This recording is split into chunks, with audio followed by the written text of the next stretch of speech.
तो नेक्स्ट देखो, अब हम पढ़ रहे हैं three phase balance system star and delta connection which is your module 2 AC circuit. इसमें दो चीज़ें होती हैं, या तो हमारे पास स्टार होगा या फिर क्या होगा, डेल्टा होगा, राइट। तो three phase supply is basically divided into two category. one is the star connection, another one is the delta connection. Star connection is like this, ऐसे होता है स्टार कनेक्शन, ठीक है। और डेल्टा कनेक्शन हमारा इस तरह से होता है, ये होता है हमारा डेल्टा कनेक्शन। दोनों में ही क्या होता है, स्टार में हमारे पास करंट सेम होती है, ये याद रखना, बस स्टार में क्या सेम होता है, करंट सेम होती है। और अगर करंट सेम होगी तो वोल्टेज क्या होगी, डिफरेंट, राइट। और डेल्टा में हमारे पास क्या होता है, अगर यहाँ पे करंट सेम है तो यहाँ पे क्या होगी, वोल्टेज सेम हो गई। और अगर वोल्टेज सेम होगी तो करंट क्या होगी, डिफरेंट। दोनों का बिल्कुल ये क्या चलता है, एग्जैक्टली अपोजिट चलता है। अब सेम का मतलब क्या है, एक तुम्हारे पास होता है लाइन की टर्म्स में और एक होता है तुम्हारे पास फेज की टर्म्स में। तो करंट सेम है तो कितना हो जाएगा, I L is equal to I P H, means line current is equal to the phase current, ठीक है। और अगर वोल्टेज डिफरेंट है तो क्या फॉर्मूला हो जाएगा, V L is equal to √3 VPH। VPH मतलब V L is the line voltage and VPH is the phase voltage, okay. Similarly यहाँ पे अगर वोल्टेज सेम है तो ये कितना हो जाएगा, V L is equal to VPH, means line voltage is equal to phase voltage. और करंट डिफरेंट है तो I L is equal to √3 IPH हो जाएगा। तो ये फॉर्मूलेस, ये कंडीशंस तुम्हें याद रखनी है। नाउ नेक्स्ट चीज़ ये क्या पूछते हैं, पावर। तीन टाइप्स की पावर होती है as you know, active power, reactive power और कौन सी पावर होती है, बोलो, apparent power, right. Active power का formula in terms of life, क्या लाइन क्या होता है, √3 VL IL cos phi। Reactive power का होता है √3 VL IL sin phi। Apparent power का होता है √3 VL IL, राइट। एंड इसी तरह अगर तुम फेज की टर्म्स में चाहते हो तो क्या होता है, 3 VPH IPH cos phi and 3 VPH IPH sin phi and 3 VPH IPH, okay. तो अब इसमें क्या है, दोनों ही फॉर्मूले सेम है, चाहे तुम ये वाला फॉर्मूला लगाओ, ये वाला फॉर्मूला लगाओ, आंसर वुड बी सेम। इसकी यूनिट याद रखना, इसकी यूनिट होती है वॉट, इसकी यूनिट होती है VAR और इसकी यूनिट होती है VA। तो ये तुम्हारे फॉर्मूलेस यूज होंगे स्टार और डेल्टा में, लिख लो एक बार। इसमें देखो जनरली क्या होता है, बैलेंस्ड केस में हम एंगल यूज नहीं करते, ठीक है। अनबैलेंस्ड केस में तुम्हारा एंगल यूज होता है, कि क्या एंगल है, तीनों फेस के बीच का। बट जो तुम्हारे सर ने, जो तुमने मुझे क्वेश्चन भेजा है उसमें तुम्हारे सर ने बैलेंस्ड केस में भी एंगल यूज करे हुए हैं, तो मैं अब तुम्हें एंगल का कंसेप्ट बता रही हूँ। तो बेसिकली तुम्हारे पास थ्री सीक्वेंस होती है, थ्री फेज सीक्वेंस होती है ना। थ्री फेज सीक्वेंस का मतलब होगा RYB। इंडिया में हमारी ये सीक्वेंस चलती है, R stands for red, Y stands for yellow and B stands for blue, ठीक है। अब ये सीक्वेंस मतलब जैसे इसमें हमारे पास एंगल, फेज एंगल का क्या फॉर्मूला होता है, फेज एंगल का फॉर्मूला होता है 360 degree divided by number of phases. तो 360 डिग्री है, नंबर ऑफ फेज, कितने फेज है, तीन फेज है, RYB, तीन फेज है तो डिवाइडेड बाय 3। तो फेज एंगल कितना आ गया, 120 डिग्री आ गया। बोलो। अब तीन सीक्वेंस है, एक सीक्वेंस है R है, एक है सीक्वेंस Y है और एक है सीक्वेंस B है, गॉट इट। तो R और Y के बीच में कितना एंगल डिफरेंस होगा, 120 डिग्री। Y और B के, और B और R के बीच में भी कितना होगा, इन तीनों के बीच में भी बेसिकली आपस में एंगल डिफरेंस कितना होगा, 120 डिग्री, राइट। अब देखो r और y के बीच में अगर तुम ऐसे देखोगे तो ऊपर से तुम नीचे जा रहे हो, लाइक सपोज अगर तुम एक नॉर्मल उससे देखोगे कि ऊपर से नीचे जाते हो तो कितना एंगल होता है +90 का। बट अगर तुम ऊपर से नीचे नीचे जा रहे हो तो कितना एंगल डिफरेंस लेते हैं हम, माइनस का लेते हैं, राइट। जैसे अगर तुम नीचे से जा रहे हो तो कितना लेंगे, -90 डिग्री लेंगे। तो इसी तरह अब तुम r से y तक जा रहे हो, मुझे ये बताओ यहाँ पे तुम्हारा +120 डिग्री होगा या -120 डिग्री होगा तुम्हारे अकॉर्डिंग? -120 डिग्री होगा। अब इसी तरह तुम r से b की तरफ जा रहे हो तो r से b की तरफ कितना हो जाएगा, 120 इसका और 120 इसका, तो कितना हो जाएगा बेसिकली, देखो r से b तो इसके बीच का 120, इन दोनों के बीच का 120, तो यहाँ से यहाँ तक का बीच का कितना होगा, -240 डिग्री नीचे से जा रहे हैं। और इसी चीज़ को अगर ऊपर से देखोगे तो कितना होगा, +120 डिग्री, राइट। तो बेसिकली तुम्हें मैं कंसेप्ट इसलिए बता रही हूँ, तुम्हें सिर्फ एक चीज़ याद रखनी है। पहला क्या लेते हैं हम, r लेते हैं, दूसरा क्या लेते हैं, y लेते हैं, और तीसरा क्या लेते हैं, b लेते हैं, राइट। पहले वाले के केस में एंगल कितना होगा, 0 डिग्री। दूसरे वाले r और y के बीच में एंगल कितना है, -120 डिग्री। और r और b के बीच में कितना एंगल है, +120 डिग्री। तो ये सीक्वेंस तुम्हें याद रखनी है। या फिर पहले वाला एंगल ले लो 0, दूसरे वाला एंगल ले लो -120, तीसरे वाला एंगल ले लो -240। r और b को नीचे से देखोगे तो -240 है, ऊपर से देखोगे तो +240 है। तो मैं जनरली, तुम्हारे सर ने भी यही वाला करवा रखा है, 0 -120 +120। ये सीक्वेंस तुम्हें याद रखनी पड़ेगी। ये समझ में आया? This is new to you?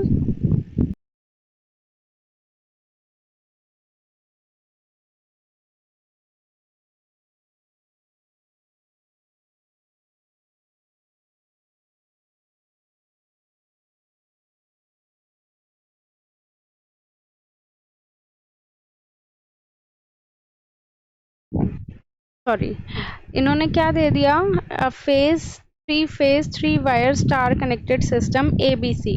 इन्होंने RYB सीक्वेंस की जगह कौन सी सीक्वेंस दे दी, ABC। Like red yellow blue तो इंडिया में है ना, इन्होंने ऐसे जनरल सीक्वेंस दे दी ABC।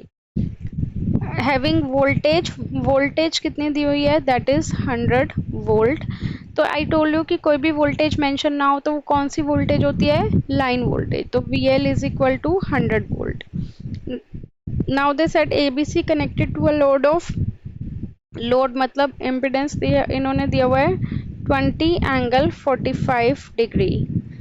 इन्होंने क्वेश्चन तुमने यहाँ पे लिखा नहीं हुआ, वैसे जनरली क्या पूछा हुआ है इन्होंने, करंट पूछा हुआ है, ठीक है, लाइन करंट या फिर बोलो फेस करंट भी निकाल लेंगे। और तुम्हें क्या बोला हुआ है, एपरेंट पावर, या फिर बोला हुआ है टोटल पावर कंज्यूम्ड। जब भी ये बोलेंगे कि total power consumed, then in that case you need to calculate apparent power. ठीक है, क्लियर ये चीज? अब इसमें देखो हमारे पास एक ही फॉर्मूला होता है, VPH is equal to IPH multiplied by ZPH, correct. तो VPH पहला एंगल कितना है, 100, एंगल 0, राइट। IPH निकल जाएगा 40, ZPH की वैल्यू दी हुई है 20 एंगल 45 डिग्री, राइट। दूसरे केस में फिर से निकालेंगे, यहाँ से IPH निकल जाएगा। IPH कितना हो जाएगा, 100 angle 0 divided by 20 angle 45, right. तो ये कितना हो जाएगा, 5, और ऊपर जाके एंगल माइनस हो जाएगा। तो IPH की वैल्यू कितनी आ गई हमारे पास, will get 5 angle -45 degree. Clear? ठीक है, यहाँ तक कोई डाउट? ठीक है। अब इसके बाद अगर तुम्हें तीनों फेसेस का निकालना है, ये हमारा एक फेस का निकला है, दूसरे फेस का निकालना है तो क्या लिखोगे, सेकंड एंगल। सेकंड एंगल मैंने बताया था for the Y sequence second angle is -120 degree. तो it would be 100 angle minus 120 degree, IPH will remain as it is, और ये ZPH कितना हो जाएगा 20 एंगल 45 डिग्री। तो IPH की वैल्यू कितनी आ जाएगी 100 angle minus 120 divided by 20 angle 45। तो यू कैन सी कि एवरी टाइम मैग्नीट्यूड तो तुम्हारा सेम ही आएगा, डिफरेंस कहाँ पे आएगा एंगल में। तो माइनस 120 माइनस 45 कितना हो गया, माइनस 165 हो गया। ठीक है, तो इसी तरह you can get the third case also. तो थर्ड केस में क्या हो जाएगा, again VPH is equal to IPH multiplied by ZPH। VPH का एंगल कितना 100 एंगल, दूसरा एंगल कितना है मैंने बताया था 100 angle plus 120 degree, right, is equal to IPH as it is, ZPH की वैल्यू जो थी तुम्हारी 20 एंगल 45। तो ये कितना हो जाएगा 100 एंगल 120 डिवाइडेड बाई 20 एंगल 45, ये ऊपर जाके माइनस, तो 5 एंगल 120 माइनस 45। तो ये तुम्हारे पास तीन करंट आ गई। तीनों करंट कौन सी करंट है तुम्हारे पास, फेज करंट है, right. Sorry sorry sorry sorry sorry, इन्होंने ये स्टार कनेक्शन दिया हुआ था ना, तो स्टार कनेक्शन में VL है, हमें क्या चाहिए फॉर्मूले में VPH चाहिए, तो हर जगह ये 100 बाई रूट 3 होएगा। ओ सॉरी मैं करना भूल गई, 100 बाई रूट 3 होएगा, समझ गए ना क्यों, VL दिया हुआ है, हमें क्या चाहिए स्टार कनेक्शन में VPH, एंड फॉर्मूला क्या होता है तुम्हारे पास, that is VL is equal to root 3 of VPH। तो यहाँ पे VPH निकालने के लिए will get VL by root 3 that is 100 divided by root 3। तो जहाँ जहाँ 100 है वो तुम्हारा वो हो जाएगा रूट 3 हो जाएगा, 100 बाई रूट 3 हो जाएगा। Then you will get the line current. Line current और फेज करंट क्या होते हैं स्टार कनेक्शन में, इक्वल होते हैं, करेक्ट, ठीक है। चलो सेम देखो, अगर यही चीज हम डेल्टा के लिए लें तो what they have given, voltage इन्होंने दिया हुआ है 100 वोल्ट, तो दैट मीन्स कि line voltage is 100 volt, right. तो फेज वोल्टेज भी कितना होगा 100 वोल्ट ही होगा, because in delta connection voltage is same, and impedance ZPH is also 5 angle क्या था 25 था 45 था 45 था, तो 5 angle 45, right, 5 angle 20 angle 45 degree. तो अब now we need to calculate current, तो क्या फॉर्मूला होता है VPH is equal to IPH into ZPH, right. तो VPH कितना है 100, IPH we need to calculate, ZPH is 20 angle 45।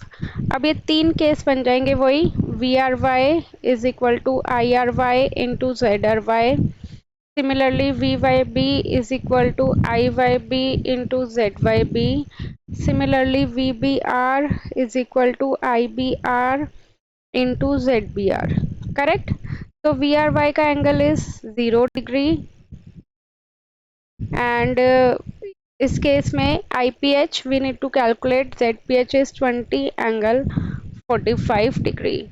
Similarly this one is 100 angle minus 120 degree, IPH we need to calculate, this one is 20 angle 45 degree, 100 angle क्या था plus 120 degree तीसरा, IPH we need to calculate, this one is 20 angle 45 degree। तो एक तुम्हारा IRY आ जाएगा, right, एक तुम्हारा IYB आ जाएगा, एक तुम्हारा IBR आ जाएगा। So these are the phase current, got it. Root 3 नहीं लिखेंगे, ये तुम्हारा फेज करंट आ गया। Now you need to calculate line current, then in that case multiplied by root 3, वहां से आएगा तुम्हारा लाइन करंट। ये तुम्हारा सिंगल फेज AC सर्किट का क्वेश्चन है मॉड्यूल 2 का, राइट। अब इसमें देखो क्या बोला हुआ है, कॉइल, जब भी whenever they'll say coil, coil means it is the combination of R and L, ठीक है, कॉइल है, एंड इंडक्टेंस की value they have given is how much 318.3 millihenry, तो इसी के नीचे लिख लो 318.3 millihenry and 1 millihenry is 10⁻³ henry, ठीक है। And negligible resistance is connected in series with a 200 ohm resistor. अब इसके साथ बेसिकली ये क्या कहना चाह रहे हैं कि कॉइल के साथ इन्होंने एक नेग्लिजिबल रेजिस्टर कनेक्ट करा हुआ है। नेग्लिजिबल रेजिस्टर मतलब जीरो रेजिस्टेंस, तो इनडायरेक्टली इन्होंने कुछ नहीं कनेक्ट करा हुआ। और इसमें जो ये रेजिस्टेंस की वैल्यू है ये कितनी है, 200 ओम है। ओके, कंफ्यूज करने के लिए दिया हुआ है ये। Calculate resistor to a 240 volt 50 hertz सप्लाई। इसकी सप्लाई कितनी दी हुई है इन्होंने, that is 240 volt and frequency is how much, 50 hertz. ठीक है, यहाँ तक कोई डाउट क्वेश्चन में? अब इन्होंने क्या बोला हुआ है, calculate the inductive reactance. Inductive reactance means you need to calculate XL and XL का formula is you know 2 pi FL. तो 2 पता है हमें, पाई इज 3.14 एंड फ्रीक्वेंसी 50 है, एल कितना दिया हुआ है, that is 318.3 into 10⁻³ Henry. Got it? ये आ जाएगा। Next part, they ask you the impedance of the circuit. इसका मतलब हमें क्या निकालना है, जेड। जेड का फॉर्मूला क्या होता है, R square plus XL square. R की वैल्यू विल हैव 200 का स्क्वायर और एक्सएल की वैल्यू यहाँ से आ जाएगी, then you will get impedance in ohm. Next part क्या बोला हुआ है, the current in the circuit. Current का फॉर्मूला क्या होता है, टेल मी। तो I is equal to V by Z. We have 240, impedance की वैल्यू जो भी यहाँ से आएगी substitute it here. Next they are asking the power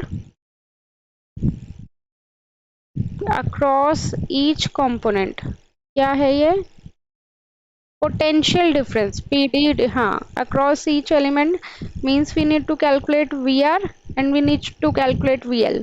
तुम्हें पता है कि सीरीज में वोल्टेज क्या होता है, अलग होता है। तो VR is equal to I into R, VL is equal to I into XL। यही फॉर्मूला होगा।